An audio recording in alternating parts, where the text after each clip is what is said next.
De volta com o programa Personalidade, conversando hoje com o doutor Carlos Lula, que é secretário de Saúde do Estado do Maranhão. A gente falando aí sobre vários assuntos com relação à pandemia, à saúde no Estado do Maranhão. Essa pandemia que atinge aí todo o mundo, né, e principalmente o Brasil, hoje um dos países com mais casos de Covid, um dos países com mais casos de Covid no mundo. Secretário, a gente deixou a pergunta no ar mais ou menos assim, né? Eu sempre passo em frente a bancos, eu fico atento, né? Bancos, a gente vai no supermercado, até no supermercado agora eu estou vendo pessoas já sem máscara, né? Em bancos, principalmente na caixa, filas, e uma pessoa do ladinho da outra ali. Qual a recomendação que o Estado está fazendo ainda para essas pessoas? Porque eu acredito que a recomendação ainda seja de você manter o distanciamento, usar máscara, lavar sempre as mãos, porque a gente divulga sempre isso aqui no nosso jornalismo, né? Mas o que acontece? Que as pessoas parecem que já acham que já acabou tudo? Isso é um erro. O fato da gente estar tendo a diminuição do número de casos não quer dizer que a gente venceu a doença, muito pelo contrário. A doença está aí, qualquer vacilo da gente pode ter um efeito rebote, uma transmissão muito elevada da Covid-19 novamente. E aí, qualquer ação do Estado ela é eficaz se não tiver compreensão da sociedade. Usar máscara é uma atitude tão simples. Eu sei que não é confortável, mas muitas pessoas usam ela no seu dia a dia de trabalho, porque eu não posso agora me adaptar a essa necessidade, é uma necessidade. É uma precaução que eu tomo em relação a mim e em relação ao outro. A mesma coisa, manter a distância de fila. A gente teve de colocar, os bancos relutaram muito em colocar por exemplo, pessoas para regular as filas, sobretudo no primeiro pagamento, a gente teve aquelas filas de transmissão do corona que eram terríveis, aqui em São Luís, no interior do estado, e a gente teve que colocar bombeiros militares ali, bombeiros civis também, para regular aquelas filas. Graças a Deus, a gente conseguiu a resposta, mas eu preciso ter a compreensão das pessoas. A gente não tem como colocar um vigia para cada pessoa. Sim. Mas dizer assim, olha, mantenha aqui essa regra, ter 2 metros de distância. Tem problema, a gente tem fila. Mas vamos manter essa distância de segurança para a gente. É a mesma coisa em fila de supermercado. Gente, calma, não precisa fazer todo mundo no supermercado no mesmo horário. Não precisa se aglomerar, não precisa ter desespero para fazer aquela compra. O ideal é que a gente faça a compra com cuidado, com precaução, com cautela. Mantenha a distância das pessoas no supermercado. E a gente pede também das empresas que nos ajudem. Porque não tem condição de a gente ser babado de todo mundo. A gente colocar um fiscal de vigilância sanitária para cada pessoa que vai ao supermercado. A gente precisa que as pessoas nos ajudem também no combate da doença, para não achar que é gripezinha, para não achar que não causa isso. Já são mais de 50 mil mortes no país. Então, se alguém ainda acha que a Covid-19 não mata, eu só tenho a ficar triste, porque não é ideologia, não é disputa política. Eu acho que assim, a saúde e a vida das pessoas que está em primeiro lugar. Existe até uma discussão, né, que, olha, morreu muito mais gente, né, em 6 meses do ano passado do que nos primeiros 6 meses desse ano. Só que a gente pode fazer uma comparação muito simples aí. As pessoas que morreram no ano passado, talvez até mais, eu não duvido, né, mas foram pessoas, morreram no tráfico, morreram no trânsito, o trânsito diminuiu bastante, né? E aí morreu menos gente.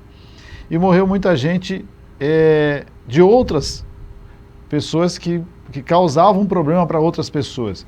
O que está acontecendo com o coronavírus, está morrendo pessoas que não deveriam realmente morrer, pessoas que estão em casa, pessoas corretas, né? Porque assim, eu acho que ninguém deve morrer, mas o que a gente tem visto em outros, por exemplo, estados grandes como São Paulo e Rio, a criminalidade é muito grande, então morrem mais criminosos, né? E o que está se vendo é que está morrendo pessoas comuns, pessoas boas, né? E parece que não há esse entendimento. Está morrendo até menos, tal. Como é que o Estado vê isso? Porque isso é uma questão já política, né? Pois não tem como a gente fazer esse tipo de comparação, porque a gente não está fazendo ranking de quem morreu, quem deixou de morrer. A gente queria muito que ninguém morresse. A gente queria muito que ninguém fosse a óbito. A gente queria muito que nem tivesse coronavírus no Brasil. Só que a realidade é outra, a realidade se impõe. Então, assim, não dá para a gente ficar comparando isso com o trânsito, com morte em razão de violência. De fato diminuiu, graças a Deus diminuiu. Então, assim, não dá para fazer esse tipo de comparação. Eu acho que assim, o inimigo é um só. Qual é o inimigo hoje de todos os brasileiros? A Covid-19. O vírus, o inimigo é visível e ele não tem pena de ninguém.